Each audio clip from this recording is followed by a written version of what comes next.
India on the eve of British India. अब पिछले lectures में हमने किया कि कैसे ब्रिटिश ने पुर्तगाल को हराया, फ्रेंच को हरा दिया, डच को हरा दिया, डैनिश आए, बहुत थोड़े टाइम के लिए रहे, लेकिन ब्रिटिश के पास ऐसा क्या था, उन्होंने हर एक यूरोपियन को हरा दिया। तो देखिए, ब्रिटिश कंपनी एक प्राइवेट कंपनी थी, उनके डिसीजंस बहुत अच्छे थे, उनके गवर्नर बहुत कैपेबल थे, जैसे रॉबर्ट क्लाइव हमने पढ़ा था। तो दूसरी जो कंपनीज थी उनके गवर्नर अच्छे नहीं थे। नेवल बहुत सुपर पावर थी, नेवल के पास नेवी उनकी बहुत ही अच्छी थी। इंग्लैंड में इंडस्ट्रियल रेवोल्यूशन हो चुकी थी, जिसके कारण इंग्लैंड के पास अच्छी टेक्नोलॉजी थी, वो टेक्नोलॉजी का इंडिया में यूज़ करते थे। मिलिट्री बहुत अच्छी थी, उनके पास डिसिप्लिन्ड आर्मी थी और स्टेबल गवर्नमेंट थी। एक उनको ये नहीं था कि हमें सिर्फ अपने धर्म को प्रोपेगेट करना है, नहीं, उनका था कि हमें मोनोपोली चाहिए, हमें ट्रेड करना है, प्रॉफिट करना है, ये उनका मेन रीज़न था। लेकिन जो दूसरे यूरोपियन थे उनको कहीं ना कहीं ये भी था कि रिलीजियस उनके लिए ज़्यादा मैटर करता था। तो अब देखिए, ब्रिटिश इंडिया में आए, तब इंडिया में मुगल रूल कर रहे थे। पुर्तगाल जब आते पहले यूरोपियन, तब भी तो इंडिया में ब्रिटिश मुगल ही रूल कर रहे होते हैं। तब मुगल क्यों इंडिया में रूल नहीं कर पाए? अब मुगल तब इंडिया कैसा था जब ब्रिटिश इंडिया में? आज इस चैप्टर में हम ये पढ़ेंगे क्या कारण थे मुगल एम्पायर खत्म हुआ, क्या कारण थे ब्रिटिश पावर में आया। तो India on the eve of British India. देखिए, सबसे पहले जो डिक्लाइन था मुगल एम्पायर का, वो स्टार्ट तो हो चुका था first half of the 18th century, यही माना जाता है मुगल एम्पायर का डिक्लाइन। सबसे पहले क्या था, जो औरंगजेब थे, जो मुगल एम्परर थे, उनकी जो पॉलिसीज थी वो अच्छी नहीं थी। दूसरे धर्म के प्रति वो इनटॉलरेंट थे, जिसके कारण जो जाट सिख मराठा उनके खिलाफ हो गए थे। मोहम्मद शाह थे जो मुगल एम्परर थे, उन्होंने रूल तो बहुत लंबे टाइम के लिए किया, 29 ईयर्स के लिए किया था, लेकिन वो इतने कैपेबल नहीं थे, इनकॉम्पिटेंट रूलर थे, कुछ उन्होंने अपने रूल के टाइम अच्छा नहीं किया। मोहम्मद शाह के टाइम में जब बंगाल, अवध, बिहार, पंजाब इंडिपेंडेंट स्टेट्स बन के उभरती है, क्योंकि इनके जो लोकल चीफ्स होते हैं वो बोलते कि ये इंडिपेंडेंट स्टेट्स है, हम यहीं का रूल हम ही देखेंगे, आपको कोई ज़रूरत नहीं, हमारा कोई एम्पायर नहीं है। तो ये भी कारण होता है। अब मुगल अथॉरिटी के आगे क्या चैलेंज थे? दो चैलेंज थे, एक चैलेंज था एक्सटर्नल, एक इंटरनल। अब क्यों मुगल जो अथॉरिटी वीक हुई, क्या कारण था? मुगल एम्पायर इतनी जल्दी ख़त्म हो औरंगजेब के बाद ख़त्म हो चुका था। दो चैलेंज थे मुगल के आगे, एक एक्सटर्नल चैलेंज उसको बोलते हैं जब कोई बाहर से अटैक करता है, जैसे नादिर शाह ने अटैक किया, अहमद शाह अब्दाली ने अटैक किया। नादिर शाह जो पर्शियन एम्परर था, इंडिया में अटैक करते हैं 1738 और 39 में, लाहौर को जीत लेते हैं, दिल्ली को लूट लेते हैं और मुगल को हरा देते हैं 1739 में। मोहम्मद शाह को कैप्चर कर लिया जाता है, दिल्ली को लूट लिया जाता है, पीकॉक थ्रोन को अपने साथ ले जाते हैं, कोहिनूर हीरा को भी ले जाते हैं और 70 करोड़ रुपीस अपने साथ लेके चले जाते हैं। अब देखो, इतना नुकसान मुगल अथॉरिटी को यहाँ पे हो चुका है, तो यहाँ पे मुगल जो पावर है बहुत वीक होती जा रही है। उसके बाद आते हैं अहमद शाह अब्दाली। अहमद शाह अब्दाली नादिर शाह के बाद आते हैं, अहमद शाह दुरानी भी इनको बोला जाता है। देखिए, ये मेन कारण होता है मुगल एम्पायर के वीक होने का, ये इसको मेन कारण बोला जाता है। एक्सटर्नल चैलेंज में यही एक, जो ये नादिर शाह और अहमद शाह अब्दाली किस एरिया से आते हैं इंडिया में? नॉर्थ वेस्ट इंडिया में सेव नहीं होती, और वहाँ से जो नॉर्थ वेस्ट फ्रंटियर होती है इंडिया की, वो सेफ नहीं होती, क्योंकि जो ईरान के लोग हैं, ये जो नादिर शाह और अहमद शाह अब्दाली, वो इंडिया में अटैक करते हैं। तो अहमद शाह अब्दाली इंडिया में आते हैं, जिनको अहमद शाह दुरानी बोलते हैं। नादिर शाह के बाद आते हैं, जब नादिर शाह की 1747 में डेथ हो जाती है, इंडिया में अटैक करते हैं और 1751 और 52 में पंजाब को जीत लेते हैं और अहमद शाह अब्दाली दिल्ली को कैप्चर कर लेती है। अब जब दिल्ली को छोड़ के जाते हैं तो वहाँ पे अपने एक केयर टेकर छोड़ के जाते हैं कि ये मुगल अथॉरिटी के पे नज़र रखेगा। तो जब वो वापस जाते हैं तो अहमद शाह अब्दाली आलमगीर सेकंड को मुगल एम्परर डिक्लेयर कर देते हैं और हीला चीफ नाजिबुद्दौला को मीर बख्शी। अब जब वो दिल्ली छोड़ के चले जाते हैं तो जो मराठा के चीफ रघुनाथ रॉय होते हैं वो बोलते हैं अब वो तो चले गए अहमद शाह अब्दाली, तो वो क्या करते हैं नाजिबुद्दौला को दिल्ली से निकाल देते हैं, पंजाब को कैप्चर कर लेते हैं।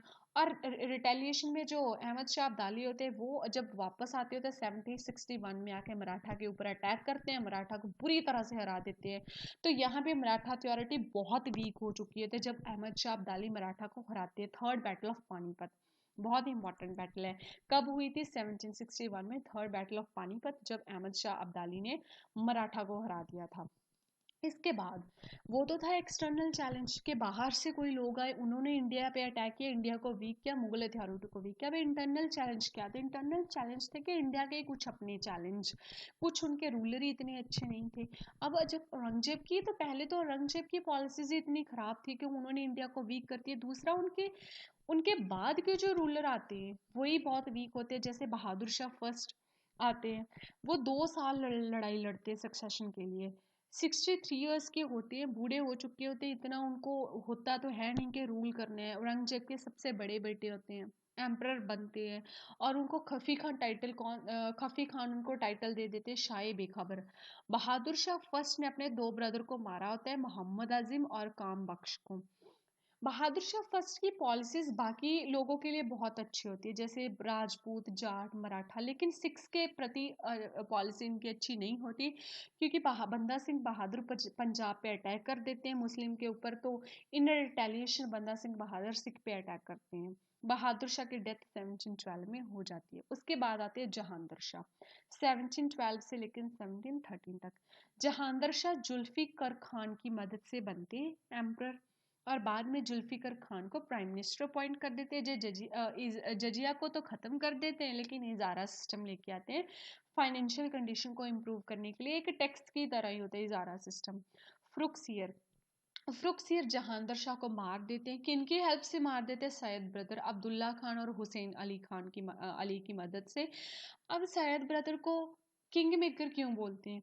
क्योंकि पहले तो ये खुद ही राजा को गद्दी पे बिठाएंगे अपनी मर्जी से, बाद में उसको मरवा के दूसरे राजा को गद्दी पे बिठा देंगे, तो इसलिए इनको किंग मेकर बोला जाता है। तो फ्रुक्सियर ने यही किया था। पहले तो फ्रुक्सियर ने जहांगीर शाह को मार दिया सैयद ब्रदर की हेल्प से, अब्दुल्ला खान और हुसैन खां को, अली को, लेकिन बाद में जो सैयद ब्रदर होते हैं वो बाद में फ्रुक्सियर को ही मार देते हैं, फ्रुक्सियर को गद्दी से उतरवा देते हैं। किनके साथ मिलके? जो पेशवा बालाजी विश्वनाथ होते हैं उनके साथ मिलके सैयद ब्रदर फ्रुक्सियर को गद्दी से हटा देते हैं 1719 में, उनको मार दिया जाता है। उसके बाद जो ये पहली बार होता है कि मुगल अथॉरिटी में किसी नोबल ने अपने राजा को मार दिया। उसके बाद रफ़ीउद्दौला आते, बहुत छोटे टाइम के लिए रहती है। उसके बाद रफ़ीउद्दौला आते हैं। रफ़ीउद्दौला फिर जो सैयद ब्रदर होते हैं उनकी ही चॉइस होती है कि हमें रफ़ीउद्दौला को एम्परर बनाना है, तो रफ़ीउद्दौला को लेके आते हैं, उसको शाह जहां सेकंड का टाइटल दे देते हैं। उसके बाद आते हैं मोहम्मद शाह। मोहम्मद शाह भी सैयद ब्रदर ही लेके आते हैं। जब रफ़ीउद्दौला को मार दिया जाता है, उनकी डेथ हो जाती है, तो अब बोलते हैं कि सैयद ब्रदर हमें रोशन अख्तियार को गद्दी पे बिठाना है। रोशन अख्तियार का नाम होता है मोहम्मद शाह, दोनों एक ही बंदा है। अब मोहम्मद शाह गद्दी पे आते हैं, उनको रंगीला बोला जाता है मोहम्मद शाह का, क्यों? क्योंकि अपनी अब उनको अच्छा अच्छा लाइफस्टाइल, महंगा लाइफस्टाइल बहुत अच्छा लगता है। मोहम्मद शाह जब गद्दी पे बैठते हैं, तो अब उनको लगता है कि अगर सैयद ब्रदर बाकी राजा को मरवा रहे हैं, तो अगर उन्होंने मुझे मरवा दिया, इससे पहले मैं उनको ही मरवा देता हूँ। ये सैयद ब्रदर को मार देते हैं मोहम्मद शाह, किसकी हेल्प से? निज़ामुल मुल्क की हेल्प से। निज़ामुल मुल्क को वजीर बना देते हैं। अब निज़ामुल मुल्क ही होते हैं जो हैदराबाद का फाउंडर होता है। 1737 में बाजीराव फर्स्ट जो मराठा पेशवा होते दिल्ली पे अटैक करते हैं, मतलब मुगल अथॉरिटी पे अटैक कर दिया, मुगल अथॉरिटी वीक हुई। दूसरी साइड से नादिर शाह ने अटैक कर दिया 1739 में, तो बैटल ऑफ करनाल होती है, जब मुगल अथॉरिटी को हरा दिया जाता है, तो मुगल अथॉरिटी यहाँ पर भी वीक हो जाती है। उसके बाद आते हैं अहमद शाह। अहमद शाह जो होते हैं कि इनकॉम्पिटेंट रूलर होते, कोई इनको रूल करना तो आता नहीं। इनकी अब राजा तो नाम के ही है, लेकिन रूल इनकी माता कर रही होती है, उद्धम बाई। तो किसकी हेल्प से? जावेद खान की हेल्प से।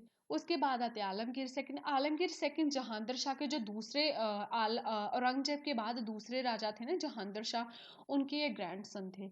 इनके टाइम पे अहमद शाह अब्दाली अटैक करते हैं और हरा देते हैं मुगल आर्मी को। और इन्हीं के टाइम पे बैटल ऑफ प्लासी 1757 में होती है। उसके बाद शाहजहाँ थर्ड 1 साल के लिए रहते हैं। उसके बाद शाह आलम सेकंड के टाइम में थर्ड बैटल ऑफ पानीपत 1761, जो मैंने पहले पढ़ाया था कि अहमद शाह अब्दाली मराठा पे अटैक करेगा, मराठा हार जाएगा बहुत बुरी तरह से। और बैटल ऑफ बक्सर 1764, ये हम आगे दोनों बैटल्स पढ़ेंगे।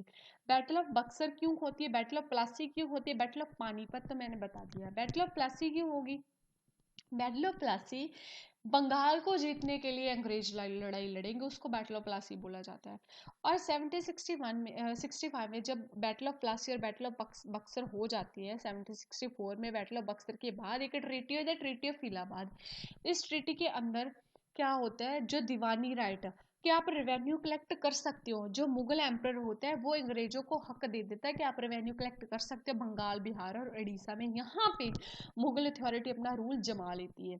1772 में मराठा अब जो एम्पर होता है मुगल का, उनको इंग्लिश ही प्रोटेक्शन देते हैं। बाद में उनको मराठा दिल्ली लेके चले जाते, 1803 तक वो वहाँ पे रहते। 1803 में अगेन इंग्लिश उनको प्रोटेक्शन देती है। उसके बाद अकबर सेकंड आते हैं। अकबर सेकंड जो राम मोहन रॉय होते हैं उनको राजा का टाइटल देते हैं। और 1835 से इन्हीं के रेन के टाइम में जो कॉइन्स होते हैं ना, सिक्के होते हैं, उन पे मुगल का नाम नहीं छपेगा। बहादुर शाह सेकंड जिनके टाइम में रिवॉल्ट ऑफ इंडिपेंडेंस होता है, जिसको हम 1857 का रिवोल्ट बोलते हैं, वो होता है जिनका नाम बहादुर शाह जफर होता है। ये लास्ट मुगल एम्पर होते हैं। इन्हीं के टाइम में 1857 का रिवोल्ट होता है। जब रिवोल्ट हो जाता है, इनको इंग्लिश पकड़ लेते हैं, रंगून भेज देते हैं, वहां पर इनकी डेथ हो जाती है। तो मुगल अथॉरिटी का रूल यहाँ से शुरू हो जाता है लीगल टर्म में। अब अब अब हम समझेंगे कि कारण क्या थे। चैलेंजेस तो थे, एक तो एक्सटर्नल था, एक इंटरनल था। अब कारण क्या थे, मुगल एम्पायर खत्म हो चुका था, इसके पीछे काफी कारण थे। जो हम पहला कारण समझे, देखिए रीजन तो दो थे, एक था एम्पायर रिलेटेड तो दूसरा था रीजन रिलेटेड। अब दो ही कारण थे। अब मुगल अथॉरिटी क्यों खत्म हुई, एम्पायर रिलेटेड अगर बात करें तो औरंगजेब इतना वीक रूलर था, इतना इनकैपेबल रूलर था, उसको रूल ही नहीं करना आ रहा था। इतना बड़ा वास्ट एरिया को उसको नहीं पता था कि रूल कैसे करना है। उसके जो स्ट्रक्चर थे, फंक्शनिंग थी एम्पायर के लिए, वो बहुत खराब थी। अगर हम देखें कि वो उसकी जो पॉलिसी थी दूसरे धर्म के प्रति इनटॉलरेंट थी, तो दूसरे जो धर्म के लोग थे वो उसके खिलाफ हो गए थे। तो ये एक कारण था। दूसरा कारण था रीजन रिलेटेड। रीजन क्या, अगर आप देखोगे अगर किसी दूसरे एरिया में इंस्टेबिलिटी आ गई है तो उसका इम्पैक्ट कहीं ना कहीं मुगल अथॉरिटी पे पड़ रहा था। तो यहाँ पे डिसइंटीग्रेट होना शुरू हो गया था मुगल एम्पायर। अब मुगल एम्पायर का पतन तो औरंगजेब के टाइम पे शुरू हो गया था, लेकिन पूरी तरह से एम्पायर तब टूटा जब औरंगजेब की डेथ हुई और उसके बाद इनकॉम्पिटेंट रूलर आए। अब हम ये नहीं बोल सकते कि ब्रिटिश अथॉरिटी इतनी पावरफुल थी क्यों इंडिया में रूल किया, नहीं ऐसा नहीं था। अगर औरंगजेब के बाद रूलर्स इतने कैपेबल रूलर होते, कॉम्पिटेंट रूलर होते, तो मुगल अथॉरिटी को कोई मौका ही नहीं ब्रिटिश अथॉरिटी को कोई मौका ही नहीं मिलता कि वो इंडिया पे रूल करते, इतने पावरफुल बनते। हमारे ही जो मुगल रूलर थे वो इतने वीक हो चुके थे, इतने इनकॉम्पिटेंट रूलर थे, उनको रूल ही नहीं करना आ रहा था, एक दूसरे से लड़े मरे जा रहे थे। सिख, मराठा, राजपूत वो चाहते थे हमें हमारे इंडिपेंडेंट किंगडम चाहिए, तो वो अपनी रेस्पेक्टिव टेरिटरी के लिए इंडिपेंडेंस गेन करना चाहते थे। तो अगर हमारे रूलर्स इतने कैपेबल होते तो कभी भी मुगल अथॉरिटी खत्म नहीं होती। दूसरा एक कारण ये भी था कि जो पर्सनल डेस्पोटिज्म, अगर हम बोले कि जब औरंगजेब की डेथ होती है तो पहले से डिसाइड नहीं किया गया था कि कौन राजा बनेगा, नहीं। जब उनकी डेथ होती है तो लड़ाई शुरू हो जाती है, एक रूलर दूसरे से लड़ रहा है सक्सेशन के लिए। तो जब लड़ाई, एक रीजन दूसरे से लड़ाई करता है, एक रूलर दूसरे से लड़ाई करता है, कहीं ना कहीं वो अथॉरिटी पूरी तरह से खत्म होती जाती है। एक मुगल दूसरे मुगल से के साथ लड़ाई कर रहा है, तो ये भी कारण था। लॉ ऑफ सक्सेशन जो इनका पता ही नहीं था कि गद्दी पे कौन बैठेगा। उसके बाद जो अब बोलते हैं कि जो रूलर्स नॉबल्स वो एक दूसरे के खिलाफ हो चुके थे। तो अब उनकी आर्मी भी मुगल के पास इतनी अच्छी आर्मी नहीं थी, इतना बड़ा एरिया। एक अच्छा अगर राजा अच्छा होगा तो एक राजा इतने बड़े एरिया को संभालेगा, अगर राजा ही अच्छा नहीं होगा ऊपर से रीजन इतना बहुत बड़ा एरिया को कैसे कौन संभालेगा। औरंगजेब की पॉलिसीज, ये तो बहुत बड़ा रीजन है कि औरंगजेब की पॉलिसीज इतनी खराब थी दूसरे लोगों के प्रति कि दूसरे जो लोग थे इनके खिलाफ हो चुके थे। औरंगजेब की जो डेक्कन पॉलिसी थी वो बहुत खराब पॉलिसी थी, वो फेलियर था एक तरह से। ईरानी दुरानी जैसे नादिर शाह ने अटैक किया, अहमद शाह अब्दाली ने अटैक किया, तो ये भी एक हम कारण मानते हैं मुगल एम्पायर के ख़त्म होने का, क्योंकि उन्होंने मुगल जो अथॉरिटी थी उसको पूरी तरह से वीक कर दिया था। इसके बाद आता शिफ्टिंग ऑलिगेंस ऑफ द जमींदार। अब दो लोग थे, एक जमींदार एक नॉबल्स। जमींदार कौन थे? Zamindar were hereditary owners of their land who enjoy certain privileges on hereditary basis, मतलब उनके पास हेरिडेटरी राइट थे।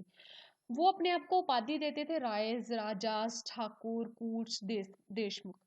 अब पहले क्या था, जमींदार को जो प्रॉफिट होता था वो भी एम्परर के पास जाता था, नॉबल्स को जो प्रॉफिट होता था वो भी एम्परर के पास जाता था।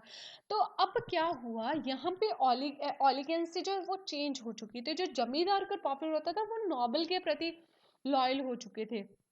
मतलब अब जमींदार ने नॉबल्स को बोला कि हम एम्परर के पास जाएंगे ही नहीं, नॉबल्स को बोला आप रूल करो, हम तो आपके पास आएंगे। तो जमीन जो पहले लॉयल्टी थी, जो जमींदार पहले लॉयल थे एम्परर के प्रति, वो लॉयल्टी चेंज हो चुकी थी, वो लॉयल्टी अब नॉबल्स के प्रति हो गई थी। अब जो जमींदार थे वो एक बहुत इंपॉर्टेंट प्लेस था उनका। क्यों? क्योंकि वो रेवेन्यू कलेक्ट करते थे, लोकल एडमिनिस्ट्रेशंस में वो बहुत अच्छा प्लेस गेन करते थे, क्योंकि अगर सोल्जर मेंटेन करते तो वो भी उनकी रिस्पॉन्सिबिलिटी होती थी। मुगल ने जमींदार की पावर को कम करने की कोशिश की थी कि डायरेक्ट लिंक किया जाए पीजेंट के साथ, किसानों के साथ, लेकिन ऐसा नहीं हुआ, बल्कि जमींदार की पावर और भी बढ़ चुकी थी।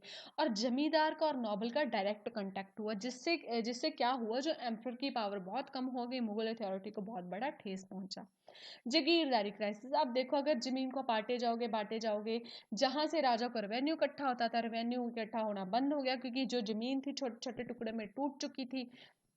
जो अब देखो जैसे मैंने पहले बताया कि जो जमींदार थे वो नॉबल्स के प्रति लॉयल हो गए थे। जो नॉबल्स थे अब वो अपना एक इंडिपेंडेंट स्टेट बनाना चाहते थे। जो भी था रिलीजन के बेस पे, होमलैंड के, या ट्राइब, अपनी उन्होंने ट्राइब बना ली थी, अपने ग्रुप बना लिए थे। राजा को तो छोड़ ही दिया था। एक जो ट्राइब था दूसरे के साथ लड़ रहा था। जमीन, अब राजा ने इतनी जमीन बांट दी जिस जमीन से उसको जो रेवेन्यू कलेक्ट होता था वो पूरी तरह से खत्म हो चुका था।